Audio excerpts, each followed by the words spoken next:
সালাম সাইবারটেক ইউটিউব চ্যানেলের পক্ষ থেকে সবাইকে জানাচ্ছি আরও একটি গুরুত্বপূর্ণ ভিডিওতে স্বাগত বন্ধুরা। এসএলএসটি সেকেন্ড ধাপের ফর্ম ফিল আপ অলরেডি শুরু হয়ে গিয়েছে বন্ধুরা। আমরা সবাই জানি সেকেন্ডারি ও হায়ার সেকেন্ডারিতে অ্যাসিস্ট্যান্ট টিচার পদে নিয়োগের জন্য West Bengal school service commission একটা পরীক্ষার ব্যবস্থা করে থাকে, যেটাকে বলা হয় স্টেট লেভেল সিলেকশন টেস্ট বা এসএলএসটি, যার সেকেন্ড ধাপের ফর্ম ফিল আপ অলরেডি কিন্তু শুরু হয়ে গিয়েছে বন্ধুরা। আপনারা যারা এখনও পর্যন্ত ফর্ম ফিল আপ করেননি বা ফর্ম ফিল আপ করবে বলে ভাবছেন, ভিডিওটি স্পেশালি তাদের জন্য। তো চলুন বন্ধুরা, বেশি সময় নষ্ট না করে সরাসরি আমরা মূল ভিডিওতে প্রবেশ করি। তো বন্ধুরা, সর্বপ্রথম আপনাদের যেটা করতে হবে, এই যে ওয়েস্ট বেঙ্গল স্কুল সার্ভিস কমিশনের যে অফিসিয়াল ওয়েবসাইট আছে, এই ওয়েবসাইটটিতে ভিজিট করতে হবে। তো আপনাদের সুবিধার্থে আমি এই ওয়েবসাইটের লিঙ্কটি ডেসক্রিপশন বক্স দিয়ে রাখবো। আপনারা সরাসরি লিঙ্কের উপর ক্লিক করে এই ওয়েবসাইটে অ্যাক্সেস করতে পারবেন। এই ওয়েবসাইটে ভিজিট করার পর একদম দেখবেন ওপরে বার আছে, বারের ওপর দুটো অপশান আছে, লগ ইন এবং রেজিস্টার। তো আপনারা যদি এই ওয়েবসাইটটিতে ফার্স্ট টাইম হয়ে থাকেন, তো আপনাদের যেটা করতে হবে, এই যে রেজিস্টার যে অপশানটা আছে, এই অপশানে ক্লিক করে রেজিস্ট্রেশনটা করে নিতে হবে। করার পর লগ ইন অপশানে লগ ইন করে ফর্ম ফিল আপের মূল যে স্টেজ আছে সেই স্টেজে প্রবেশ করতে হবে। তো আমরা যেহেতু এই ওয়েবসাইটের নিউ, তো আপনাদের দেখাবো কিভাবে রেজিস্ট্রেশন প্রক্রিয়াটি আপনারা করবেন। তো এখানে রেজিস্টার যে অপশান আছে, এই অপশানে ক্লিক করতে হবে। তো বন্ধুরা, যখনই রেজিস্টার অপশানে ক্লিক করবেন, দেখবেন একটা পপ আপ কিন্তু এখানে শো হবে, important notice regarding category details, অর্থাৎ রিসেন্টলি যে ক্যাটেগরি বিষয়ে, অর্থাৎ যে কাস্ট সার্টিফিকেটের বিষয়ে যে একটা মামলা কোর্টে হয়েছিল, তার রিগার্ডিং এখানে একটা নোটিস এখানে শো করেছে। তো এখানে আপনি সিম্পলি যেটা করবেন, এই যে ক্রস চিহ্ন বা ক্লোজ চিহ্ন আছে, এই ক্লোজ লেখা আছে, এই ক্লোজের উপর ক্লিক করবেন। করার পর দেখবেন যে রেজিস্ট্রেশনের মূল পেজটি সেটা কিন্তু ওপেন হয়ে যাবে। তো বন্ধুরা, এখানে সর্বপ্রথম বেসিক ইনফরমেশন ফার্নিশ করতে হবে। অ্যাপ্লিকেন্টের বেসিক ইনফরমেশন জানতে চাওয়া হচ্ছে। I would like to apply for, আমি অ্যাপ্লাই করতে চাই for class 9 to 10 and class 11 to 12। এখানে দুটো অপশান আছে। তো ফার্স্ট অফ অল এখানে আপনাদের যেটা করতে হবে, আপনি যদি ক্লাস 9 থেকে 10 মধ্যে আপনি যদি অ্যাসিস্ট্যান্ট টিচার পদে অ্যাপ্লাই করতে চান, সেক্ষেত্রে ক্লাস 9 থেকে 10 এই ক্লাস সিলেক্ট করতে হবে। অথবা যদি আপনি 11 অথবা 12 অ্যাসিস্ট্যান্ট টিচার পদের জন্য আপনি অ্যাপ্লাই করতে চাইছেন, পরীক্ষায় বসতে চাইছেন, তো আপনাকে এই অপশানটা সিলেক্ট করতে হবে। তো আপনি যদি দুটোই চান, তো আপনি এখানে দুটো অপশান সিলেক্ট করতে পারেন। তো বন্ধুরা, এখানে অ্যাটলিস্ট কিন্তু একটা অপশান সিলেক্ট করতে বলা হয়েছে এখানে। তো আপনি যেটা আপনার জন্য প্রেফারেবল হবে সেটা আপনি কিন্তু সিলেক্ট করবেন। করার পর এখানে নেম অফ দ্য ক্যান্ডিডেট, অর্থাৎ ক্যান্ডিডেটের নামটা এখানে বসাতে হবে as per school living certificate. School living certificate অনুযায়ী এখানে নামটা কিন্তু বসিয়ে দিতে হবে। বসানোর পর বন্ধুরা দেখবেন নিচে এখানে ফাদার্স ওর মাদার্স নেম, বাবা অথবা মায়ের নাম এখানে ফার্নিশ করতে বলা হচ্ছে। এখানে কেয়ারফুলি আপনাদের ডকুমেন্ট অনুযায়ী as per credentials of your মাধ্যমিক সার্টিফিকেট ওর হায়ার সেকেন্ডারি সার্টিফিকেট ওর আধার কার্ড এখানে আপনি বসিয়ে দেবেন। বসানোর পর ফিস পেমেন্ট গ্রুপ এখানে সিলেক্ট করতে বলা হচ্ছে। ক্যাটেগরি অনুযায়ী আপনাকে এখানে কিন্তু ফিসটা সিলেক্ট করতে হবে, অর্থাৎ এসটি এসসি এর জন্য এখানে 200 টাকা এবং অল আদার্স ক্যান্ডিডেটের জন্য 500 টাকা। অর্থাৎ যারা এসটি এসসি ক্যাটেগরি আছেন তাদের জন্য এখানে কিন্তু 200 টাকা ফিস দিতে হবে। এসটি এসসির বাইরে যারা ওবিসি কিংবা আদার্স যে সমস্ত ক্যাটেগরি আছে তাদের জন্য কিন্তু এখানে 500 টাকা ফিস সিলেক্ট করতে হবে। তো আপনার কাস্ট সার্টিফিকেট অনুযায়ী আপনি এখানে ফিসটা সিলেক্ট করবেন। করার পর বন্ধুরা এখন নিচে দেখবেন জেন্ডার অপশান আছে, আপনার জেন্ডারটা আপনি কিন্তু সিলেক্ট করে নেবেন। তার নিচে এখানে ইমেল অ্যাড্রেস দিতে বলা হচ্ছে। তারপরে দেখবেন মোবাইল নাম্বার, একটা ভ্যালিড মোবাইল নাম্বার এখানে বসিয়ে দেবেন। ডেট অফ বার্থ এখানে বসাবেন। নিচে রিলিজিয়ন, অর্থাৎ আপনি কোন ধর্মেতে বিলং করেন, কোন রিলিজিয়নে বিলং করেন সেটা এখানে সিলেক্ট করতে হবে। করার পর এখানে কমিউনিকেশন ডিটেলস দেওয়া হচ্ছে, অর্থাৎ আপনার যে ঠিকানা অ্যাড্রেস লাইন আছে, অ্যাড্রেস আছে, সেই অ্যাড্রেসটা এখানে মেনশন করতে হবে। First of all address line 1-এ দেখবেন এখানে হাউস নাম্বার অথবা ভিলেজ হাউস নাম্বার দিতে হবে। তারপরে ভিলেজ নেম অথবা স্ট্রিট নেম এখানে উল্লেখ করতে হবে। অ্যাড্রেস লাইন 2 যেটা আছে, পোস্ট অফিসের নাম উল্লেখ করতে হবে, অথবা ব্লক, মিউনিসিপ্যালিটি অর পুলিশ স্টেশনের নাম এখানে উল্লেখ করতে হবে। তার নিচে দেখবেন ডিস্ট্রিক্ট আছে, ডিস্ট্রিক্ট এখান থেকে ড্রপ ডাউন লিস্ট আছে, এখান থেকে আপনার যে রেসপেক্টিভ ডিস্ট্রিক্ট আছে সেটা এখানে সিলেক্ট করে নেবেন। করার পরে স্টেট সিলেক্ট করতে হবে। তারপর নিচে দেখবেন পিনকোড আছে। তারপরে লগ ইন ইনফরমেশনে এসে আপনাকে পাসওয়ার্ড জেনারেট করতে হবে। এখানে আপনার একটা পাসওয়ার্ড ক্রিয়েট করে নিতে হবে। তো পাসওয়ার্ড ক্রিয়েটের জন্য যে ক্রাইটেরিয়াটা এখানে আছে, মিনিমাম 8 ক্যারেক্টারের পাসওয়ার্ড হতে হবে, অ্যাটলিস্ট 1 ক্যাপিটাল লেটার দিতে হবে, অথবা 1 ক্যাপিটাল লেটার 1 নাম্বার দিতে হবে, অথবা স্পেশাল ক্যারেক্টার। এই তিনটের সমন্বয়ে, তিনটের কম্বিনেশনে কিন্তু এখানে পাসওয়ার্ডটা ক্রিয়েট করতে হবে। করার পর ওপরে যে পাসওয়ার্ডটি দেবেন সেই পাসওয়ার্ডটি সেম আপনি কনফার্ম পাসওয়ার্ডে বসিয়ে দেবেন। দেওয়ার পর বন্ধুরা এখানে যে কন্ডিশনস আছে, টার্মস অ্যান্ড কন্ডিশনস আছে, এখানে এটাতে ক্লিক করবেন। করার পর রেজিস্টার অপশানে ক্লিক করে দেবেন। তো বন্ধুরা, যখনই রেজিস্টার অপশানে ক্লিক করলাম, এরকম একটা ড্যাশবোর্ড ওপেন হয়ে যাবে এবং ড্যাশবোর্ডে আপনার যে ক্যান্ডিডেট আইডি আছে সেটা কিন্তু এখানে শো করবে। তো আপনি সিম্পলি এখানে ক্রস চিহ্নে বা যে গট ইট যে লেখাটা আছে এই অপশানে ক্লিক করে নেক্সট স্টেজে চলে আসবেন। তো প্রথমে এখানে এসে যেটা আপনাকে করতে হবে, যে প্রথম স্টেপ আছে ফটো নট আপলোডেড, অর্থাৎ এখানে আপনাদেরকে প্রথমে আপনার যে ফটো আছে সেটা কিন্তু এখানে আপলোড করতে হবে। তো তার জন্য যেটা করতে হবে, এই যে আপলোড ফটো এই অপশানে ক্লিক করতে হবে। তো বন্ধুরা এখানে আসার পর আপনাকে আপনার যে ফটো আছে সেই ফটোটা এখানে আপলোড করে দিতে হবে। ম্যাক্সিমাম 60 কেবির মধ্যে আপনার ফটোটা আপলোড করতে হবে। তো বন্ধুরা আমরা ফটোটা আপলোড করে দিয়েছি। এবার সেকেন্ড স্টেপে গিয়ে যেটা করতে হবে, এখানে যে ইমেল আইডিটি আপনি রেজিস্ট্রেশনের সময় প্রোভাইড করেছিলেন সেটা ভেরিফাই করতে হবে।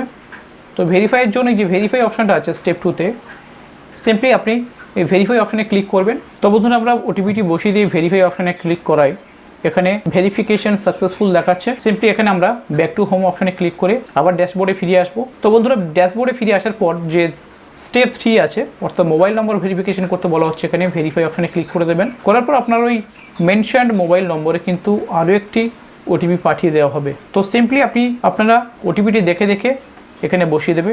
যখনই ওটিপিটি বসাবেন অটোমেটিক ওটিপিটি কিন্তু আপনার ভেরিফাই হয়ে যাবে, মোবাইল নম্বরটি ভেরিফাইড হয়ে যাবে। যার পর গো টু ড্যাশবোর্ড এই অপশানে ক্লিক করে দেবেন। তো বন্ধুরা এখানে দেখতে পাচ্ছেন ফার্স্ট যে স্টেপ ছিল, ফার্স্ট স্টেপ, সেকেন্ড স্টেপ এবং থার্ড স্টেপ, 3টে স্টেপ কিন্তু এখানে আমরা সম্পূর্ণ করলাম। তো এবার যে স্টেপটা আছে স্টেপ 4, প্রোফাইল ইনফরমেশন এখানে দিতে হবে। প্রোফাইল স্ট্যাটাস এখানে দেখতে পাচ্ছেন পেন্ডিং লেখা আছে। তো আমাদের যে প্রোফাইলটা আছে এটা কমপ্লিট করতে হবে। তো তার জন্য কমপ্লিট প্রোফাইল এই অপশানে ক্লিক করতে হবে। তো আমরা যে সমস্ত তথ্যগুলো আমরা রেজিস্ট্রেশনের সময় দিয়েছিলাম, রেজিস্টার করার সময়, সেগুলো কিন্তু আরও একবার এখানে শো হবে। তো আপনাকে যেটা করতে হবে সব কিছু আরেকবার ভেরিফাই করে নিতে হবে। নেওয়ার পর এখানে নেক্সট যে অপশান আছে এই অপশানে ক্লিক করতে হবে। করার পর এখানে আপনার এডুকেশন যে ডিটেলসগুলো আছে, education details, Indian curriculum, Indian syllabus অনুযায়ী আপনার যে এডুকেশন ডিটেলস আছে, তথ্য আছে, সেটা কিন্তু এখানে ফার্নিশ করতে হবে ভেরি কেয়ারফুলি। তো বন্ধুরা এডুকেশন ডিটেলসে এসে এখানে আপনাদেরকে এডুকেশন যে তথ্য আছে, মার্কশিটের যে তথ্য আছে, মাধ্যমিক অথবা হায়ার সেকেন্ডারি অথবা গ্র্যাজুয়েশনের যে তথ্য আছে সেটা কিন্তু এখানে ফার্নিশ করতে হবে। তো তার জন্য মাধ্যমিকে দেখবেন এখানে এক্সামিনেশন মাধ্যমিক ক্লাস 10th, এখানে আপনার ক্লাস 10th মাধ্যমিকের যে বোর্ড আছে, যে বোর্ডের আন্ডারে আপনি মাধ্যমিক দিয়েছিলেন সেই বোর্ডের নাম এখানে উল্লেখ করতে হবে। ফুল মার্কসটা এখানে উল্লেখ করে দেবেন। দেওয়ার পর ফুল মার্কস আপনি কত পেয়েছেন, আউট অফ ফুল মার্কস আপনি কত পেয়েছেন সেটা উল্লেখ করতে হবে। ইয়ার অফ পাসিং, অর্থাৎ কোন সালে আপনি পাস করেছিলেন সেটা উল্লেখ করতে হবে। করার পর কত পার্সেন্টেজ নম্বর পেয়েছিলেন সেটা কিন্তু এখানে উল্লেখ করে দিতে হবে। দেওয়ার পর সেকেন্ড যে ধাপ আছে হায়ার সেকেন্ডারি অর্থাৎ ক্লাস 12-এর যে বোর্ড আছে সেটা কিন্তু আপনার এখানে উল্লেখ করতে হবে। ফুল মার্কস উল্লেখ করে দেবেন। দেওয়ার পর আপনি এখানে কত পেয়েছিলেন ফুল মার্কসে, আউট অফ ফুল মার্কস কত পেয়েছিলেন সেটা এখানে উল্লেখ করবেন। ইয়ার অফ পাসিং উল্লেখ করবেন, পার্সেন্টেজ ক্যালকুলেশন করে এখানে বসিয়ে দেবেন। তারপরে দেখবেন গ্র্যাজুয়েশনের তথ্য যদি আপনি এখানে করে থাকেন, গ্র্যাজুয়েশন যদি করে থাকেন সেটা এখানে উল্লেখ করে দেবেন। গ্র্যাজুয়েশনের বোর্ড, ফুল মার্কস এবং কত পেয়েছিলেন এবং ইয়ার অফ পাসিং উল্লেখ করবেন, পার্সেন্টেজ উল্লেখ করে দেবেন। দেওয়ার পর তার নিচে দেখবেন পোস্ট গ্র্যাজুয়েশন, যদি পোস্ট গ্র্যাজুয়েশন করা থাকে সেটা তথ্য এখানে উল্লেখ করবেন, অথবা ব্যাচেলর অফ এডুকেশন যদি বিএড করা থাকে সেক্ষেত্রে সেই বিএড এর তথ্য কিন্তু এখানে সেম এখানে উল্লেখ করে দেবেন। ট্রেনিং টাইপ, আপনি কি বিএড করেছিলেন না বিএলডি করেছিলেন, ডিএলএড করেছিলেন সেটা এখানে উল্লেখ করতে হবে। এখানে বিএড অবশ্যই করা থাকতে হবে, বিএড অথবা ডিএলএড অবশ্যই করা থাকতে হবে, নাহলে কিন্তু আপনি এই পরীক্ষায় বসতে পারবেন না। অ্যাডিশনাল কোয়ালিফিকেশান, অতিরিক্ত কোয়ালিফিকেশান থাকলে ডিগ্রি অথবা ডিপ্লোমা যদি অন্য কোনো কোর্সে করা থাকে সেটা এখানে উল্লেখ করবেন। করার পর যে নেক্সট যে অপশান আছে এই অপশানে ক্লিক করে দেবেন। নেক্সট অপশানে যখনই ক্লিক করবেন এখানে আপনার প্রোফাইলটা রিভিউ করতে বলা হচ্ছে, একবার দেখে নেবেন আপনি যে সমস্ত তথ্যগুলো দিয়েছিলেন সেগুলো এখানে শো হবে। তো আপনাদের যেটা করতে হবে, আপনারা ভেরি কেয়ারফুলি এগুলো একবার ভেরিফাই করে দেখে নেবেন।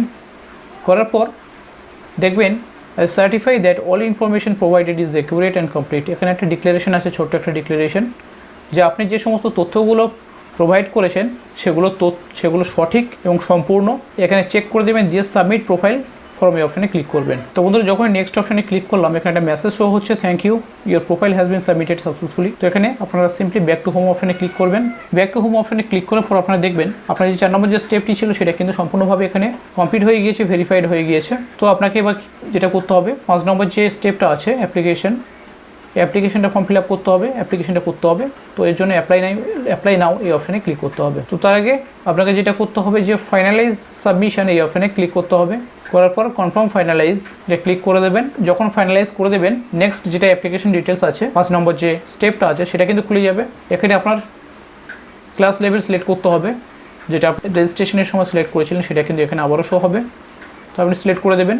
দেওয়ার পর এখানে একটা অপশন আছে, do you want to avail age relaxation in terms of order of the honourable Supreme Court in civil appeal number 4800 of 2024 dated 3rd April 2025। বয়সের যে একটা ছাড় থাকে, রিল্যাক্সেশন বয়সের ছাড় থাকে, সেটা যদি আপনি পেতে চান সেক্ষেত্রে আপনাকে উপর অপশনটা ক্লিক করতে হবে। দ্বিতীয় যে অপশনটা আছে, are you working as assistant teacher in any aided or sponsored school under the West Bengal government. সরকার স্পন্সার্ড কোনো স্কুলে আপনি কি বর্তমানে অ্যাসিস্ট্যান্ট টিচার হিসেবে কাজ করছেন? যদি হয়ে থাকে এখানে টিক করবেন। সাবজেক্ট অ্যাপ্লাইং ফর, আপনি কোন সাবজেক্টের জন্য অ্যাপ্লাই করছেন সেটা সিলেক্ট করতে হবে এখান থেকে। এখানে অনেকগুলো অপশন আছে, আপনার ক্ষেত্রে যেটা হবে সেটা সিলেক্ট করে নেবেন। করার পর মিডিয়াম অফ ইনস্ট্রাকশন অর্থাৎ আপনার মিডিয়াম অফ ইনস্ট্রাকশন সিলেক্ট করতে হবে। করার পর the above language studied in, ওপরে যে ল্যাঙ্গুয়েজ সিলেক্ট করেছিলেন এই ল্যাঙ্গুয়েজটা আপনি কোথায় পড়েছিলেন? মাধ্যমিকে পড়েছিলেন? এই বিষয়ে আপনি মাধ্যমিকে ডিগ্রি করেছিলেন, না এইচএসে, না গ্র্যাজুয়েশন, না পোস্ট গ্র্যাজুয়েশন, সেটা এখানে সিলেক্ট করতে হবে। করার পর নিচে বন্ধুরা দেখবেন প্রেফার্ড ভেনিউস ডিস্ট্রিক্ট, অর্থাৎ কোন জেলায় আপনি আপনার এক্সাম সেন্টারটি পেতে চান সেটা আপনার এখানে সিলেক্ট করতে হবে। করার পর এখানে ভেনিউ এরিয়া এখানে সিলেক্ট করতে হবে। আপনার যে ডিস্ট্রিক্টে আপনি সিলেক্ট করলেন সেই ডিস্ট্রিক্টের আন্ডারে আপনি কোন এরিয়া সিলেক্ট করবেন সেটা এখান থেকে যখন ডিস্ট্রিক্ট সিলেকশন করবেন, করার পর এখানে আপনার কিন্তু অ্যাজ পার ডিস্ট্রিক্ট আপনার ভেনিউ কিন্তু এখানে শো হবে। তো আপনার ক্ষেত্রে যেটা সুবিধা হবে আপনি সেটা সিলেক্ট করবেন। করার পর সাবমিট অ্যাপ্লিকেশন এই অপশনে ক্লিক করে দেবেন। তো বন্ধুরা এখানে আপনারা চাইলে যে ডাউনলোড পিডিএফ এই অপশনে ক্লিক করে আপনার যে অ্যাপ্লিকেশনটা আছে সেটা কিন্তু ডাউনলোড করে নিতে পারেন। তো তারপর আপনি যেটা করবেন, ব্যাক টু হোম অপশনে ক্লিক করে ড্যাশবোর্ডে চলে আসবেন। আসার পর এখানে বন্ধুরা আপনার যে ফাইনাল যে স্টেপটা আছে, পেমেন্টের যে অপশনটা আছে, পেমেন্টের যে স্টেপটা আছে এটা কিন্তু আপনাকে করতে হবে। পেমেন্টটা করতে হবে, পেমেন্ট করলে কিন্তু আপনার অ্যাপ্লিকেশনটা কমপ্লিট হয়ে যাবে। যে অপশনটা আছে অপশনে ক্লিক করতে হবে। করার পর কিন্তু আপনাকে এখান থেকে যে কোনো একটা পেমেন্ট মেথড সিলেক্ট করে আপনার পেমেন্টটা করতে হবে। যদি আপনি কিউআর কোডের মাধ্যমে পেমেন্টটি করতে চান সেক্ষেত্রে এখানে কিউআর কোড সিলেক্ট করে ভীম ইউপিআই সিলেক্ট করে মেক পেমেন্ট ফর 500 রুপিস, এটা যখন ক্লিক করবেন দেখবেন একটা কিউআর কোড এখানে শো করবে। সিম্পলি আপনি আপনার যে মোবাইলের যে ইউপিআই অ্যাপ আছে, ইউপিআই অ্যাপ ওপেন করে কিউআর কোডের মাধ্যমে আপনি পেমেন্ট এখানে করতে পারবেন। তো বন্ধুরা যখনই পেমেন্টটা করে দেবেন এখানে কিন্তু আপনার অ্যাপ্লিকেশনটা কমপ্লিটলি সাবমিটেড হয়ে যাবে, অর্থাৎ আপনার অ্যাপ্লিকেশনটা এখানে কমপ্লিটেড দেখাবে। ড্যাশবোর্ডে ফিরে আসার পর দেখবেন যখন পেমেন্টটি করে দেবেন অ্যাপ্লিকেশন স্ট্যাটাসের তলায় দেখবেন এখানে কমপ্লিটেড সাকসেসফুলি লেখা থাকবে। তো তারপর আপনি এখানে অ্যাপ্লিকেশন যে ফর্ম আছে সেই অ্যাপ্লিকেশন ফর্মের উপরে ক্লিক করে আপনি কিন্তু আপনার যে অ্যাপ্লিকেশন ফর্মটা আছে, সাবমিটেড অ্যাপ্লিকেশন ফর্ম, সেটা কিন্তু আপনি ডাউনলোড করে নিতে পারবেন। তো বন্ধুরা এই ছিল আমাদের আজকের ভিডিওর সম্পূর্ণ ফর্ম ফিল আপের যে A to Z প্রসেস সেটা কিন্তু আমরা দেখালাম আপনাদেরকে। তো ভিডিওটি যদি ভালো লেগে থাকে তাহলে অবশ্যই একটা লাইক করবেন এবং বন্ধুদের কাছে শেয়ার করে দেবেন, এবং চ্যানেলে যদি নতুন হয়ে থাকেন তাহলে সাবস্ক্রাইব করতে ভুলবেন না, এবং সাবস্ক্রাইবের পর পাশে থাকা বেল আইকনটি প্রেস করে অল করে রাখবেন নতুন ভিডিও পাওয়ার জন্য। এতক্ষণ সঙ্গে থাকার জন্য সবাইকে ধন্যবাদ জানাচ্ছি এবং ভিডিওটি এখানেই শেষ করছি। সবাই ভালো থাকবেন, সুস্থ থাকবেন, গুড বাই।